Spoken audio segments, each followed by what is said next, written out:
옛날에 약장수가 동네 와서 돗자리를 깔고 약을 팔면 사람들이 그 주위로 모여들었죠. 제가 나이가 그렇게 됐나 봐요. 어렸을 때 기억이 좀 나는데 그때는 뭐 TV도 없고 인터넷도 없고 볼 게 별로 없잖아요. 그런데 이 약장수가 이제 동네에 와가지고 시끌벅적하게 막 선전하고 이러면 사람들이 이제 모이기 시작합니다. 그러면 약장수가 이제 사람들 모인 거 보면서 뭐라고 그래요? 이 약 한번 잡숴봐 그러죠. 이 약 한번 잡숴봐. 이 약 먹으면 어떻게 돼요? 머리도 낳게 되고 심장도 낳게 되고 위장도 낳게 되고 팔도 다리도 다 낳게 된다. 그죠? 남자에게도 좋고 여자에게도 좋고 어린아이에게도 좋고 어르신에게도 좋은 말 잘 들어보면 만병통치약이 그죠? 다 나. 다 어떤 병이든 이 약만 먹으면 다 낫다. 그죠? 뭐 거짓말이죠. 그죠? 거짓말인데 아무튼 이렇게 이제 약장소가 이제 사람들 막 모읍니다. 약 팔려고 모으는데 그 약장소가 꼭 하는 말이 있어요. 꼭 하는 말이 뭐예요? 애들은 가라. 그래. 애들은 가라. 꼭 하는 말이에요. 애들은 가라. 사실은 약장수 같은 사람이 오면 제일 먼저 아이들이 몰려오죠. 신기하니까 아이들이 몰려오잖아요. 근데 약장소는 애들은 가라. 애들은 가라. 왜 애들은 가라 그럴까요? 돈이 없으니까 약을 살 수가 없잖아요. 애들은 많아봤자 아무 소용 없는 거예요. 그래서 애들은 가라, 애들은 가라 이렇게 이제 말을 하죠. 아이들을 차별하는 겁니다. 차별하는 거예요. 그런데 이 어린 아이들을 차별하는 것은 약장수만 그런 것이 아닙니다. 사실 우리가 인류 역사를 보면요, 어린 아이를 하나의 온전한 사람으로 또한 귀중한 인격으로 존중하고 대우를 한 것은 불과 얼마 되지 않았던 현대에 들어와서 이 어린아이를 하나의 온전한 인격체로 존중하고 또한 귀하게 여겼다는 것을 알 수가 있어요. 그러니까 얼마 되지 않았어요. 어린아이를 이렇게 이제 한 사람으로 받아들이는 것이 얼마 되지 않았습니다. 이전에는 사실은 아이들이 상상할 수 없는 차별을 받아야 했습니다. 가령 이 로마 사회에서 집의 가장인 아버지는요, 이제 기록에 보니까 자녀들에게 이제 절대적인 권세를 부렸는데 가령 딸을 낳았을 때 그때도 이제 남자 아이를 선호했나 봐요. 지금은 완전히 뒤집혔죠. 이제 지금 딸을 선호하는 시대가 됐는데 어쨌든 이전에 이제 딸 아이가 나오면 마음에 들지 않잖아요. 그럼 어떻게 하냐면 버려요. 그러니까 아이를 그냥 버려버려. 그러니까 아무 문제가 안 됐어. 버려버려. 아니면 조금 키우다가 노예로 팔아버려요. 노예로 팔아버려. 그러니까 이게 아무렇지 않게 자행되던 일이었어요. 그만큼 이 어린 아이를 차별하고 아이를 무시하는 것이 보편적이었다는 것이죠. 이 아이를 함부로 대했던 이유는 성인이 될 때까지 온전한 사람이라고 생각하지 않았기 때문이에요.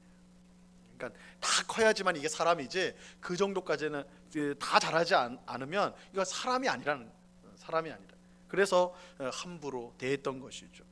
자, 이것은 우리 성경에서도요, 그 흔적을 우리가 좀 찾아볼 수가 있습니다. 그 유명한 오병이어 기적 이야기를 보면 오병이어로 몇 명의 사람들이 배불리 먹었는가 이야기가 나오는데 몇 명의 사람이 배부르게 먹었습니까? 요한복음에 보면요 5천 명이라고 나옵니다. 요한복음에 보면 5천 명이라고 말해요. 근데 똑같은 이야기를 전하는 마가복음에 보면 떡을 먹은 남자가 5천 명이다 이렇게 말하고 있어요. 남자가 5천 명. 그러니까 요한복음은 5천 명이다. 5천 명의 사람이 먹었다 하는데 이 마가복음에 보면 남자가 5천 명이다. 남자가 5천 명이다. 그러니까 이 사람이 곧 남자 어른을 말하는 거예요. 그죠? 마태복음은 더 정확하게 표현하기를 여자와 어린 아이 외에 5천 명이다. 이렇게 표현을 하고 있습니다. 사람을 셀 때 누구만 셌어요? 남자 어른만 셌어요. 남자 어른만. 그죠? 왜 남자 어른만 셌을까요? 남자 어른만 온전한 사람이라고 여겼기 때문이죠. 이것은 이제 성경이 하나님이 주신 말씀이 그렇게 생각한다는 건 아니에요. 그 당시에 이 보편적인 생각이었다라는 것입니다. 이처럼 여자와 어린아이는 온전한 사람으로 대우받지 못했습니다. 그런데 여기에 이제 우리가 주목할 부분이 있습니다. 좀 우리가 주목해서 봐야 될 부분이 있는데 온전한 사람으로 대우받지 못한 어린아이가 준 오병이어를 가지고 예수님이 기적을 일으켰다라는 거예요. 이게 흥미로운 점이에요. 이 오병이어로 예수님 기적을 일으켰는데 수천 명의 사람을 먹이셨는데 그 오병이어가 어디서 났느냐? 어린아이가 가져온 도시락이었어요. 예수님께서 그 어린아이로부터 온 도시락을 받으시고 이 오병이어의 기적, 놀라운 기적을 행하셨던 것입니다. 사람들은 어린아이를 사람이 아닌 존재로 무시했지만 예수님은 그 하찮은 어린아이의 도시락으로 수천 명의 사람을 배불리 먹이시는 기적을 일으키셨습니다. 당시 사람들은 어린아이를 하찮게 여겼지만 예수님은 그러지 않으셨다는 것이죠. 자, 마태복음 19장에 보면요, 사람들이 자기 어린아이를 데리고 예수님을 찾아온 이야기가 나옵니다. 자기 어린아이에게 예수님이 기도 한번 해주시라고, 안수기도 한번 해주시라고 그거 바라고 나왔거든요. 그런데 예수님께 가기도 전에 제자들에게 막아버려요. 그리고 그 부모를 야단을 칩니다. 막 책망을 해요. 야단을 쳤어요. 근데 성경에 보면 왜 야단 쳤는지 내용은 나오지 않습니다. 무엇 때문에 야단 쳤는지 내용은 나오지 않는데 우리가 상상하기가 어렵지 않아요. 왜 야단을 쳤겠습니까? 아니, 예수님처럼 바쁜 분이, 예수님처럼 중요한 분이 이 하찮은 아이들 위해서 시간을 내야 되겠냔 말이에요. 귀찮게 하지 마라. 이 하찮은 아이들 위해서, 하찮은 아이들 데리고 와서 지금 예수님, 이렇게 귀하고 바쁘신 예수님을 방해하면 되겠느냐, 뭐 이런 의미로 야단을 쳤겠죠. 근데 예수님은 그 광경을 보시면서 전혀 다른 말씀을 하셨어요. 예수님 이렇게 말씀하셨습니다. 어린 아이들을 용납하고 내게 오는 것을 금하지 말라. 천국이 이런 사람의 것이니라. 예수님은 어린아이가 오는 것을, 내게 오는 것을 금하지 말라 그렇게 말씀하실 뿐만 아니라 심지어 천국은 이런 자의 것이다, 어린아이의 것이다, 이렇게까지 말씀하셨어요. 예수님은 어린아이를 존중하셨을 뿐만 아니라 천국 백성으로 인정하셨어요. 이 어린아이도 천국 백성이다, 이렇게 인정하셨습니다. 예수님의 이런 가르침을 따라 초대교회는요, 당시 사람들의 생각과는 다르게 어린아이를 온전한 한 사람으로 대우하였습니다. 이것은 예배를 드릴 때 어린아이들도 어른들과 함께 예배를 드렸다는 사실에서 우리가 확인을 할 수가 있습니다. 이 어린아이들이 예배에 함께 참여했다, 어른들만 예배를 드린 게 아니라 그 사이에 어린아이들도 함께 참여해서 한 예배자로서 같이 참여해서 예배했다, 이 사실은 오늘 우리가 읽은 본문을 통해서 우리가 확인할 수가 있어요. 자, 오늘 본문 1절을 보시기 바랍니다. 본문 1절 한번 같이 읽어볼까요? 시작. 자녀들아, 주 안에서 너희 부모에게 순종하라. 자, 이 보세요. 사도 바울이요, 이 편지, 이건 편지잖아요. 이 편지를 쓰는데, 근데 이 편지는 그냥 오늘날처럼 개개인에게 보내져서 개개인이 읽는 게 아닙니다. 이 교회에 보내는 편지는 이렇게 우리가 예배로 모였을 때 예배 인도자가 사도 바울이 보낸 편지입니다. 하나님이 바울을 통해 주신 말씀입니다. 들으십시오 하면서 설교처럼 읽었단 말이에요. 그러니까 사도 바울이 그것을 생각하면서 지금 에베소서를 쓰고 있는 거예요. 그런데 오늘 1절에 뭐라고 말하고 있습니까? 자녀들아. 이 말은 무슨 뜻이에요? 이 예배 자리에 누가 있다는 거예요? 자녀들이 있다는 거예요. 어린 자녀들이 있다는 거예요.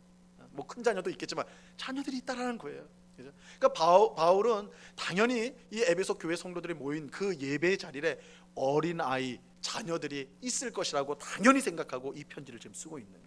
이 초대교회는 어른들만 다 이렇게 모여서, 어린아이들은 다 주일학교에 보내고 어른들만 모여서 예배드린 게 아니라 다 같이 아이들도 동등한, 하나님 앞에 예배를 드리는 동등한 사람으로서, 예배자로서 그렇게 인정하고 이 자리에 있었던 것입니다. 자, 이것은 오늘날 우리에게도 중요한 내용입니다. 중요한 사실이에요. 왜냐하면 대부분의 교회가 어른 중심으로 운영이 되기 때문입니다. 이 어린아이들은 주일학교에 모두 그냥 맡겨놓고 교회 모든 일을 어른 중심으로 진행할 때가 많죠. 전에 주일학교 학생이 교회마다 가득할 때가 있었습니다. 70년대, 80년대, 90년대 초반까지는 사실은 이제 여러분들 이제 연세가 좀 있으신 분들은 다 기억을 하실 거예요.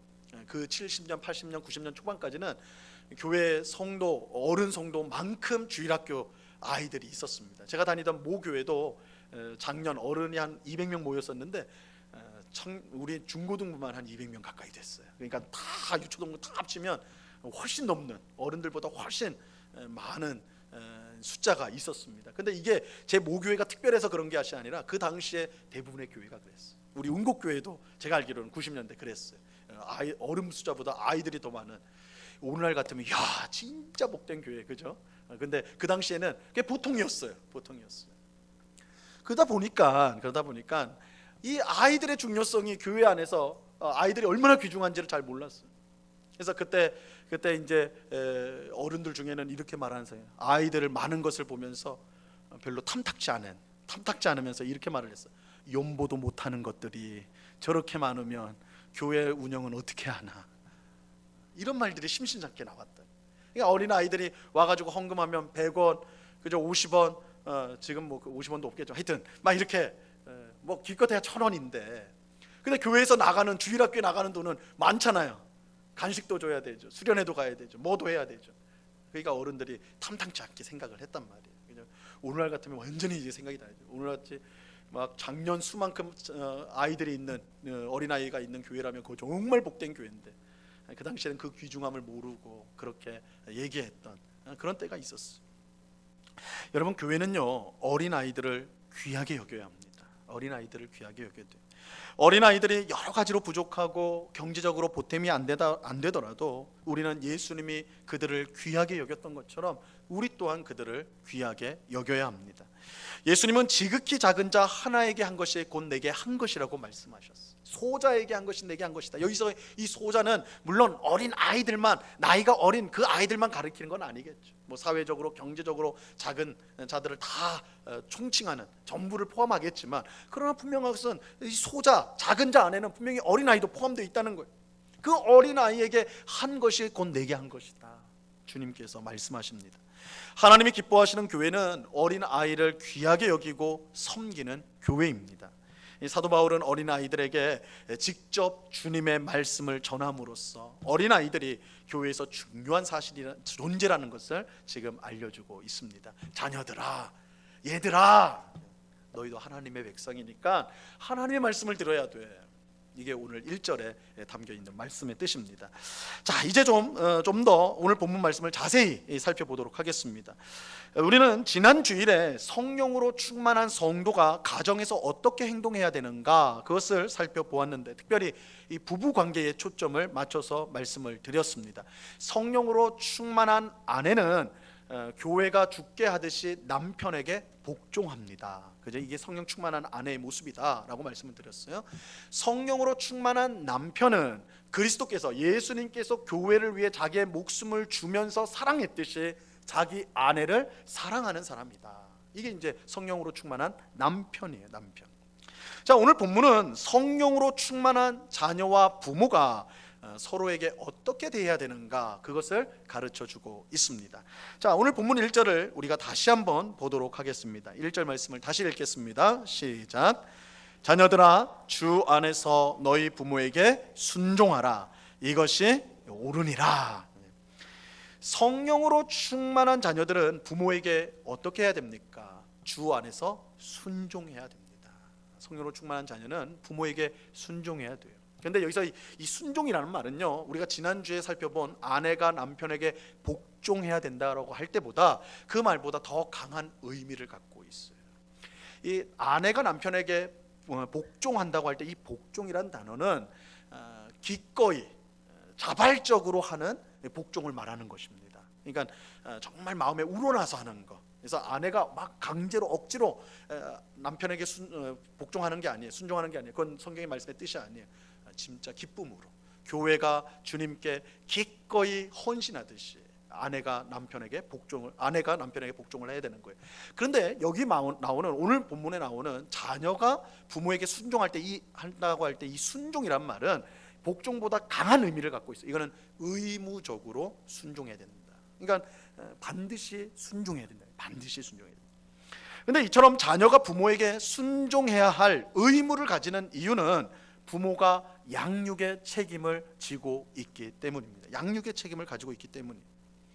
부모는 자녀를 키우고 보호하고 바르게 자랄 수 있도록 교육하는 모든 책임을 지고 있습니다. 그런데 그 책임을 누가 주셨는가? 부모에게 누가 그것을 주었는가? 하나님이 주셨어요.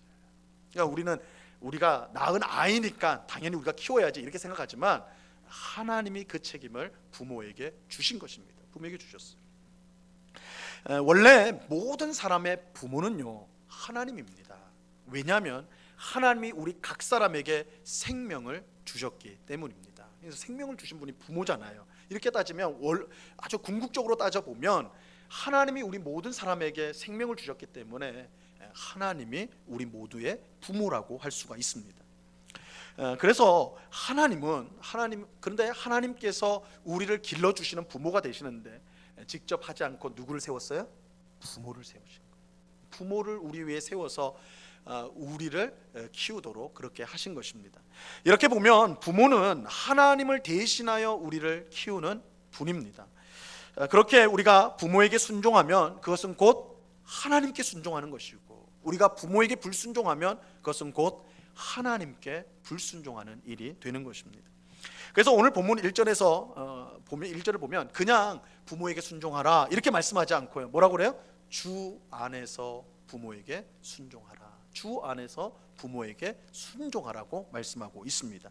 우리의 순종이 부모를 통해 하나님께 드려지는 것입니다. 자, 이런 점에서 성경은 부모에게 불순종하는 것을요 매우 큰 죄로 말씀하고 있습니다. 여러분, 부모에게 불순종하는 거, 불효하는 거, 그거 얼마나 큰 죄일까요? 그거 참 나쁘다 이 정도로 생각하죠. 그런데 성경은 아주 구체적으로 거기에 대한 형벌을 정해놓고 있습니다.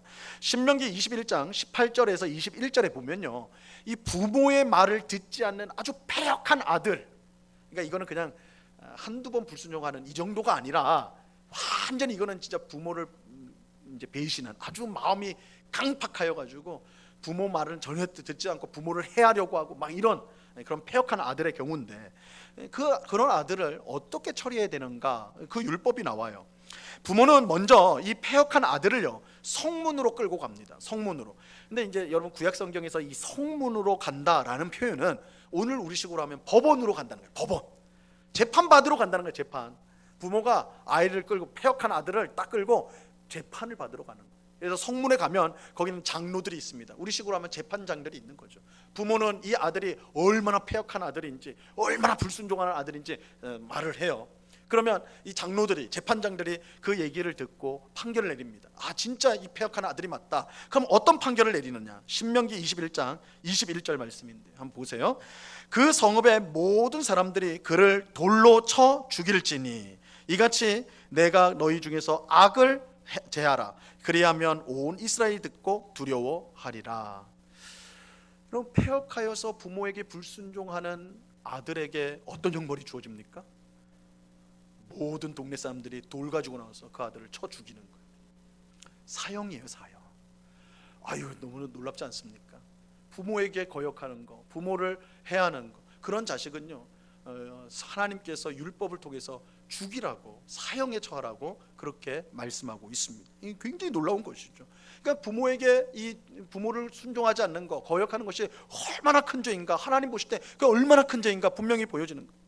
그런데 이처럼 부모에게 불순종하는 것이 큰 죄가 되는 이유는 부모에게 불순종한 것이 곧 누구에게 불순종한 것이 되기 때문에 하나님에게요. 이 연결이 되어 있는 거예요. 연동이 되어 있는 거예요. 그러니까 부모에게 불순종한 건 곧 하나님께 불순종, 부모에게 막대하는 것은 결국 하나님 앞에 막대하는 거예요. 그렇기 때문에 이렇게 벌이 엄한 것입니다. 그러므로 자녀인 우리는 주 안에서 부모에게 순종해야 됩니다. 하나님께 순종하듯 부모에게 순종해야 합니다. 사도 바울은 1절 하반절에서 이것이 옳으니라, 이것이 옳으니라, 이것이 옳다 이렇게 말씀하셨어요. 여기서 바울이 이것이 옳다라고 하신 말씀은 세상 사람들이 생각하는 윤리와 도덕, 그리고 마땅히 그렇게 해야 되기 때문이다 이런 뜻이 아니에요. 하나님이 옳다 보신다는 거예요. 하나님께 합당하다라는 거예요, 그게. 그래서 성령으로 충만한 자녀들은 하나님이 그 일이 옳다고 하기 때문에 반드시 따라야 하는 것입니다. 그래서 성령으로 충만한 자녀들은 부모에게, 주 안에서 부모에게 순종해야 하는 것입니다. 그런데 우리가 주 안에서 부모에게 순종하는 것은요 참으로 복된 일입니다. 참으로 복된 일이에요. 오늘 본문 2절과 3절을 보시기 바랍니다. 2절과 3절 같이 읽습니다. 시작. 내 아버지와 어머니를 공경하라. 이것은 약속이 있는 첫 계명이니 이로써 내가 잘되고 땅에서 장수하리라. 이 부모를 공경하는 것이 약속이 있는 첫 계명이라 이렇게 말씀하는데, 여기서 이 약속이 있는 첫 계명이라고 할 때 이것은 10계명 중 제5계명을 가리키는 것입니다. 그리고 이 제5계명은요 순종했을 때 하나님이 어떤 복을 주실지를 약속하신 첫 번째 계명이기도 해요. 그러니까 이 계명에 약속이 달려 있는 첫 번째 계명이에요. 그러니까 이 부모를 순종한 게 얼마나 귀한가, 중요한가를 보여주는 것이죠. 여러분, 이 땅에 살면서 잘 되고 장수하기를 바라십니까? 그러지 않으세요? 다 바라실 텐데. 물론 요즘에는 오래 사세요 하면 오래 사서 뭐 하나, 너무 오래 안 살았으면 좋겠다 이렇게 말씀하시는 분들도 꽤 있는데, 사실은 그건 왜 그러겠어요? 몸이 아프고 또 삶에 여유가 없고 이러니까 오래 사는 것이 힘드니까 그렇겠지만, 몸도 건강하고 삶에 여유롭고 풍요한데 오래 사는 거, 그거 다 바라는 거 아니겠습니까? 그죠? 그렇다면 다 바랄 거예요. 그런데 이처럼 이 땅에서 잘 되고 장수하는 방법이 있습니다. 그 방법이 있어요. 확실한 방법이 있는데, 그것은 부모를 공경하는 것입니다. 하나님께서 말씀하세요. 내 부모를 공경하라. 그러면 내가 땅에서 잘 되고 장수하리라, 오래 살게 된다, 이렇게 말씀하십니다. 하나님은 이 부모에게 순종하는 자녀에게 이런 복을 약속하셨습니다. 하나님께서 이 약속, 이러한 약속을 주신 이유는 분명합니다. 부모에게 순종하는 것이 곧 하나님께 순종하는 것이 되기 때문입니다. 여러분, 성경 전체를 보세요. 하나님을 사랑하고 하나님의 말씀에 순종하는 자들을 하나님은 반드시 복을 주시겠다라고 약속하고 있습니다. 우리가 부모를 통해서 하나님을 섬길 때 우리에게 하나님이 복을 주신다는 것은 이 위치하고 똑같은 거예요. 우리가 부모를 통해 하나님을 섬기는 것입니다. 하나님은 그런 자녀에게 당연히 복을 내려 주시는 것이죠. 오늘 예배하는 자녀된 우리 모든 성도가요, 주 안에서 부모에게 순종할 수 있기를 바랍니다. 부모에게 순종하는 것은 세상 사람들도 중요하게 생각하는 일이에요. 하물며 하나님이 우리에게 부모를 주셨다는 것을 믿는 성도가 부모에게 순종하는 것은 너무나 당연하다라고 할 수가 있습니다. 이 부모에게 불순종하는 사람이요, 하나님을 기쁘시게 할 수는 없습니다. 부모를 기쁘게 하지 못하는 사람이, 성도가 어떻게 하나님을 기쁘시게 할 수가 있겠습니까? 물론 불행하게도 하나님의 뜻을 거역하게 하는 부모가 있을 수가 있어요. 하나님을 믿는 것을 금한거나 또 하나님의 뜻과는 반대되는 일을 시키거나 이렇게 자녀에게 하는 그런 부모가 있을 수가 있습니다. 이러한 경우 우리는 부모가 아닌 하나님께 순종하는 것이 마땅합니다. 하나님이 우리의 궁극적인 부모가 되시기 때문이죠. 하지만 이런 극단적인 경우가 아니라면, 부모가 불신자라도, 믿지 않는 부모라 할지라도 우리는 주 안에서 그 부모에게 순종하는 것이 마땅한 것입니다. 비록 믿지 않는 부모라 할지라도 하나님이 우리에게 세워준 부모이기 때문입니다. 우리가 이처럼 주 안에서 부모에게 순종할 때 하나님은 약속하신 복을 반드시 주실 것입니다.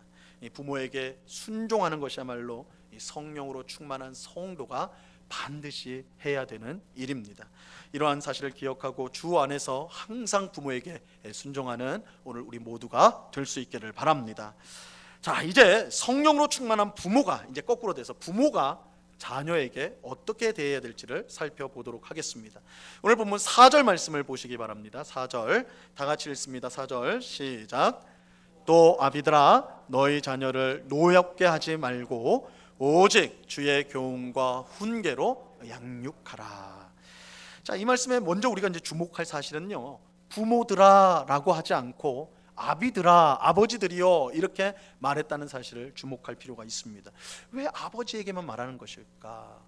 자녀 양육은 부모가 다 하는 것인데 왜 아버지에게만 말하는 것일까?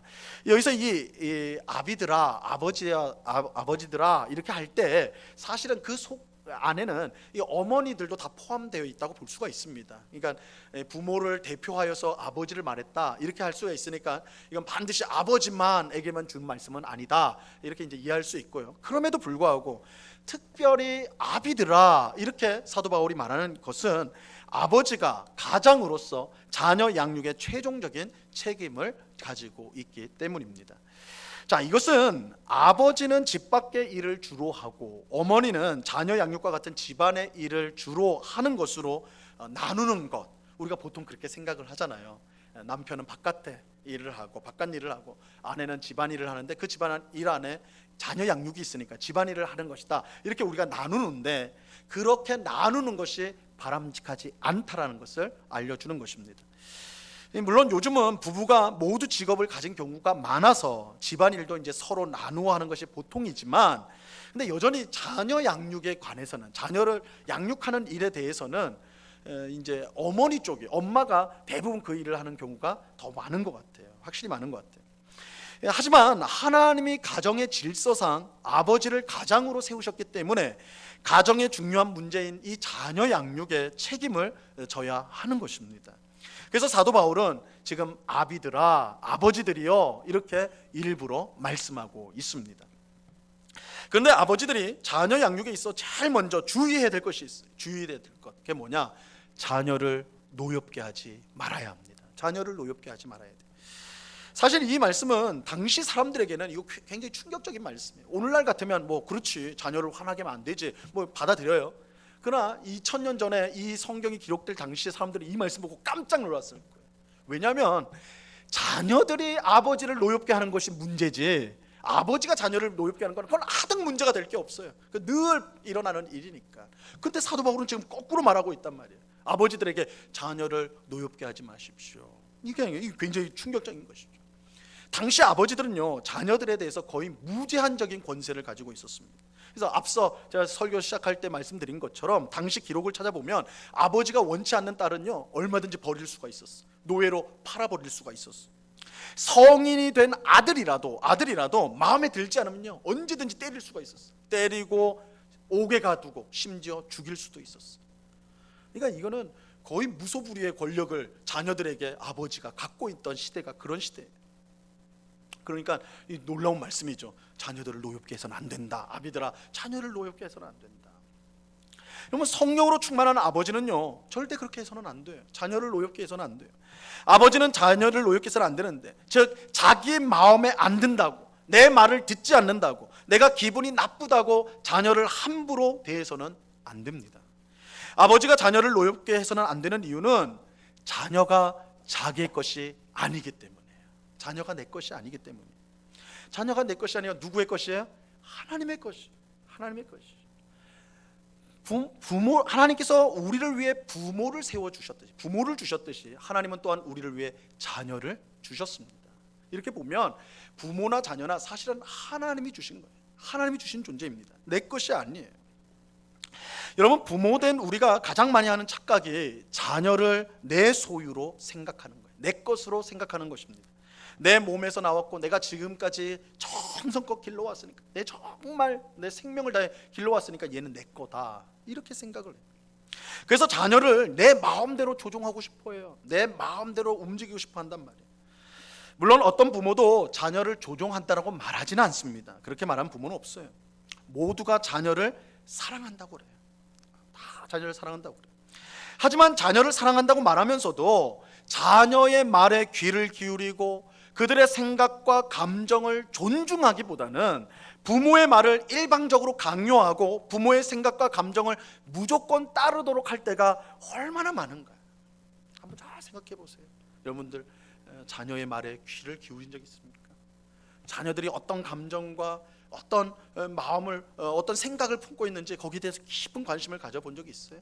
오히려 자녀들의 말을 끊고 내 말을 하고 자녀들의 생각보다 내 생각이 더 낫다고 해서 강요하고, 그럴 때가 우리 가운데 훨씬 많지 않았냐고요. 요즘은 초등학생 때부터 밤늦게까지 학원에서 공부하는 아이들이 많아요. 아이들이 초등학생인데도 밤 10시에 끝나고 막 그러더라고, 학원 가가지고. 뭐 그 중에는 정말 공부의 필요성을 느껴서 스스로가 그렇게 공부하는 아이들이 분명히 있죠. 없지 않을 것입니다. 하지만 대부분의 아이들은 그저 부모가 시키니까 어쩔 수 없이 그렇게 하죠. 부모는 다 너를 위한 거야. 너를 위한 거야. 야, 너를 위해서 내가 이렇게 뼈 빠지게 일하면서 이 학원값 내주는 거야. 가회비 내주는 건데 다 너를 위한 거야. 내가 너를 사랑해서 그런 거야. 그렇게 말을 하죠. 그럼 그건 진심이에요. 그죠? 그 부모의 말은 진실이에요. 거짓말은 아니에요. 진실이에요. 하지만 그 진심 안에는 아이를 통해 이루고자 하는 부모의 욕심이 전혀 없다라고 자신 있게 말할 수 있는 부모가 얼마나 되겠냐고. 사랑한다고 하면서 그렇죠? 위한다고 하면서 실은 내 욕심을 내 아이를 통해 이루고자 하는 그 욕심을 숨기고 있는 경우가 얼마나 많냐는 거예요. 얼마나 많은 부모가 자기 욕심을 자녀 사랑이라는 포장지로 덮고 있는지 몰라요. 부모의 지나친 욕심이 자녀를 노엽게 해서는 안 되는 거예요. 내 것이라고 생각하면 안 돼요. 내가 위한다고 하면서 사랑한다고 하면서 자녀가 무슨 생각을 하고 어떤 감정을 가지고 있는가, 그것을 무시하면 안 된다는 거예요. 존중할 줄 알아야 돼요. 물론 부모는 양육의 책임이 있기 때문에 올바른 길을 인도해야 되기 때문에 아이가 싫더라도 훈련의 차원에서 훈육의 차원에서 이끌어야 될 때가 분명히 있죠. 그럼에도 불구하고 오늘 말씀은 자녀를 노엽게 해서는 안 된다. 너 것처럼 생각하면 안 돼. 부모의 것으로 생각하면 안 된다. 그렇게 분명하게 말씀하고 있습니다. 우리는 자녀를 노엽게 하지 말아야 돼요. 그런데 이것으로 부모의 역할이 끝나는 것은 아니에요. 4절 하반절에 보면 부모가 힘써야 될 일이 나와요. 부모가 힘써야 될 일, 그건 뭐냐? 오직 주의 교훈과 훈계로 양육하라는 거예요. 이건 우리가 힘써야 돼요. 그러니까 부모가 피해야 될 일은 자녀를 노엽게 하는 거, 마치 내 것인 것처럼 그렇게 대하는 거, 그거 피해야 돼요. 근데 힘써야 될 일이 있어요. 주의 훈계와 교훈으로 양육하는 데 힘써야 됩니다. 자, 여기서 이 교훈, 주의 교훈은 자녀를 성장하게 하는 모든 것들을 표현하는 겁니다. 좀 포괄적인 거예요. 자녀 성장과 포괄적인 게 교훈이라는 말이에요. 또 여기서 훈계라는 말은 이제 보다 구체적인, 아이에게 주는 지시나 조언이나 격려나 권면 뭐 이런 것들을 뜻하는 거예요. 그래서 교훈은 좀 큰, 아이를 성장케 하는 큰 거라면 여기서 훈계는 좀 더 구체적으로 아이에게 직접적으로 그렇게 키우는 그런 필요한 말들, 행동들을 뜻하는 것입니다. 근데 중요한 것은 이러한 교훈과 훈계가 어디로부터 나와야 돼요? 주님으로부터 나와야 된다. 주님의. 그래서 주의 교훈과 훈계로 양육하라, 이렇게 말씀하고 있어요. 주님으로부터 나오는 교훈과 훈계로 양육해야 된다는 것입니다. 우리가 하나님을 믿고 성령으로 충만한 성도라면 우리의 자녀 양육은요, 세상 사람들의 자녀 양육과는 반드시 달라야 됩니다. 차이가 있을 수밖에 없습니다. 하나님을 믿는 것과 믿지 않는 것 사이에는 하늘과 땅 사이의 그 차이보다 훨씬 큰 차이가 있기 때문에 그래요. 하나님을 믿는 우리는 무엇보다 우리 자녀가 하나님을 믿고 의지하는 삶을 살도록 최우선적으로 양육해야 됩니다. 우리의 양육의 궁극적인 목적, 가장 중요한 목적은 우리 자녀가 하나님을 믿고 평생 의지하며 사는 삶을 살도록 하는 거예요. 이 양육의 목적이에요. 여러분, 우리는 하나님이 세상을 창조하시고 그 뜻대로 다스린다는 것을 믿습니다. 그렇죠? 우리 기본적인 신앙 아닙니까? 하나님이 세상을 창조하시고 그 뜻대로 세상을 다스리십니다. 또 우리는 하나님이 우리를 사랑하셔서 우리를 죄 가운데 구원하여 주시고 우리를 자기 자녀로 삼아 주신 것을 믿습니다. 그렇게 사람의 제일 가는 목적이 하나님을 영화롭게 하고 그를 영원히 즐거워하는 것임을 우리는 믿어요. 우리는 오직 하나님 안에서만 행복할 수 있고 안식할 수 있으며 모든 것을 풍성히 누릴 수 있음을 우리는 믿습니다. 여러분, 저는 지금 특별한 이야기를 말씀드리는 게 아니에요. 우리가 교회를 다니면서 수많은 설교와 성경을 읽으면서 배운 그 가장 기본적인 내용, 가장 기본적인, 이것이 우리가 가진 믿음이에요. 근데 우리가 정말 이 믿음을 가지고 있다면 자녀에게 하나님을 믿도록 양육하는 것은 가장 중요한 일임에 틀림이 없어요. 왜냐하면 세상의 모든 것을 다 가진다 할지라도 하나님을 믿지 않는다면 그저 껍데기 인생에 불과하기 때문입니다. 빈 껍데기 인생이 돼버리잖아요. 우리가 지금 하나님을 믿는다 할 때 이 믿음의 내용들을 생각해 보면 하나님 믿지 않고 세상의 모든 것을 다 가진다 한다 하더라도 그것이 아무 쓸데없는 빈 껍데기에 불과하다는 것 우리가 인정할 수밖에 없잖아요. 하나님을 믿는 성도라면 그거 인정하지 않을 수가 없다고요. 근데 우리는요, 우리 자녀가 수학과 영어에서 낙제점을 맞으면 세상이 다 끝난 것처럼 생각해요. 야, 큰일 났다. 어떡하냐, 이게 수학 어떡하냐, 영어 어떡하냐, 지금부터 못 따라가면 안 된다는데 어떡하냐, 그죠? 그래서 밤새 막 대책을 세워야 되죠. 어떻게 보충해야 되나, 어떻게 좋은 학원을 알아봐야 되나, 선생님을 알아봐야 되나, 이렇게 막 해요. 하지만 우리 자녀가 신앙생활을 멀리하는 것을 보면 별일 아닌 것처럼 생각해요. 별일 아닌 것처럼 생각해요. 밤새 대책을 세우기는커녕 그거 어쩔 수 없는 거 아니냐, 그냥 대충 넘겨버려요. 하지만 여러분, 무엇이 정말 심각한 문제, 무엇이 더 심각한 문제일까요? 우리 아이가 수학과 과학을 잘 못하는 것이 정말 심각한 문제일까요? 아니면 우리 아이가 점점 하나님부터 멀어져 가는 것이 정말 심각한 문제일까요? 우리가 하나님을 믿는 성도이며 자녀를 정말로 사랑하는 부모라면 우리는 어떤 것을 더 심각한 문제로 받아들여야 하겠습니까? 이것은 자녀에게 신앙 교육만 시키고 학교 공부는 등한시해도 된다, 이런 뜻으로 드리는 말씀 아니에요. 학원 갈 필요 없고 교회만 잘 나오게 하면 됩니다, 하나님만 잘 믿으면 다 해결됩니다, 이 말씀 드리는 거 아닙니다. 아니에요. 여러분, 우리는 열심히 아이들 가르쳐야 돼요. 수학이고 영어고 과학이고 잘 할 수 있도록 도와야죠. 하지만 무엇이 더 중요한지는 생각할 줄 알아야 돼요. 무엇이 더 중요한지는 우리가 분명히 알아야 된다는 거예요. 오늘 본문은 분명히 주의 교훈과 훈계로 우리에게 자녀들을 양육하라고 말씀하고 있어요. 주님으로부터 나온 교훈과 훈계입니다. 주님으로부터 나온 훈계와 교육.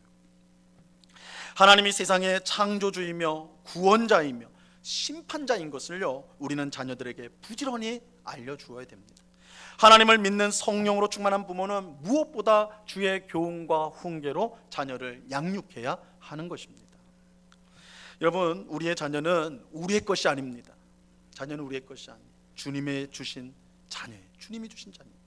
그런데도 내 자녀가 하나님을 모르고 멀리하며 사는 것을요, 아무렇지 않게 생각한다면 그건 분명 문제입니다. 그건 분명 문제예요. 물론 하나님을 믿는 것이 부모 뜻대로 되는 것 아닙니다. 하나님 믿는 것이 부모가 원한다고 되는 건 아니에요. 하나님의 은혜가 아니면 우리가 아무리 노력해도 자녀가 하나님을 믿을 수 없어요. 이게 참 안타까운 것이죠.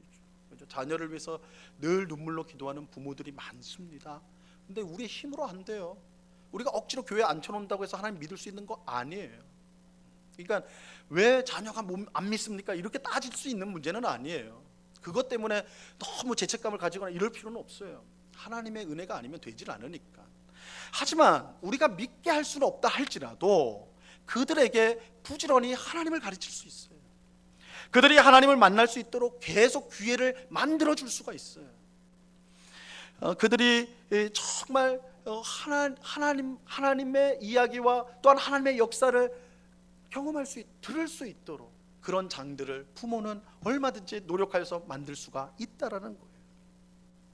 성령으로 충만한 부모는요, 이처럼 주님으로부터 나오는 교훈과 훈계로 자녀를 양육하는 데 힘쓰는 거예요.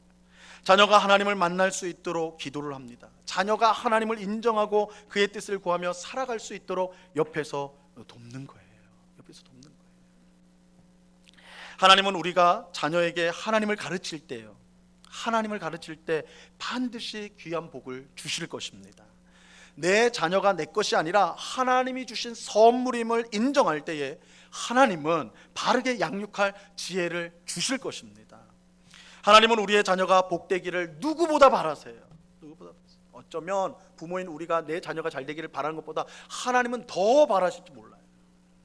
하나님도 내 자녀라고 하시니까, 내 자녀라고 하시니까 우리가 이것을 분명히 믿고 성령으로 충만한 부모가 되어서 무엇보다 이 자녀를 주님으로부터 오는 교훈과 훈계로 양육하는 우리가 될 수 있기를 바랍니다. 그래서 믿음이 전수되는 그런 복된 믿음의 가정이 될 수 있기를 바랍니다. 자, 오늘 말씀을요, 우리 마음에 잘 새겨서 정말 성령 충만한 자녀로서 부모를 공경하여 하나님이 베푸시는 큰 복을, 약속하신 복을 받아 누리는 우리가 될 수 있기를 바랍니다. 또 성령으로 충만한 부모로서 자녀를 노엽게 하지 말고 오직 주님으로부터 오는 교훈과 훈계로 자녀를 양육할 수 있기를 바랍니다. 우리 자녀를 위해서 하나님의 은혜를 구하셔야 됩니다. 우리의 힘으로 안 돼요. 하나님의 은혜 주셔야 돼요. 그러나 우리는 부지런히 그들로 하여금 하나님을 알아갈 수 있도록 도울 수가 있습니다. 하나님께 지혜를 구하십시오. 우리 자녀가 하나님을 어떻게 알 수 있을까? 하나님 말씀을 접할 수 있을까? 이건 우리가 노력할 수 있는 부분이, 지혜를 주십시오. 하나님, 내 자녀가 정말 나와 같은 예수 그리스도를 믿는 존귀한 믿음을 가진 주의 백성, 하나님 나라의 백성이 되길 원합니다. 자녀가 되길 원합니다. 우리가 그렇게 간절하고 기도하고 소원할 때 하나님은 끝내 우리의 기도를 들어 응답하여 주실 줄로 믿습니다. 우리 이런 소원을 가지고 오늘 성령 충만한 자녀가 어떻게 되는가, 성령 충만한 부모가 어떻게 되는가, 이 말씀을 마음에 새기고 적용함으로써 하나님을 기쁘시게 하는 가정으로 든든히 세워지는 귀한 은혜가 우리 모두에게 충만히 임하기를 우리 주님의 이름으로 간절히 축원합니다. 기도하겠습니다. 하나님 아버지, 감사합니다. 우리 모두가 성령으로 충만하여서 주 안에서 부모에게 순종할 수 있게 하여 주시옵소서. 그래서 하나님이 약속하신 풍성한 복을 누리는 저희가 되게 하여 주시옵소서.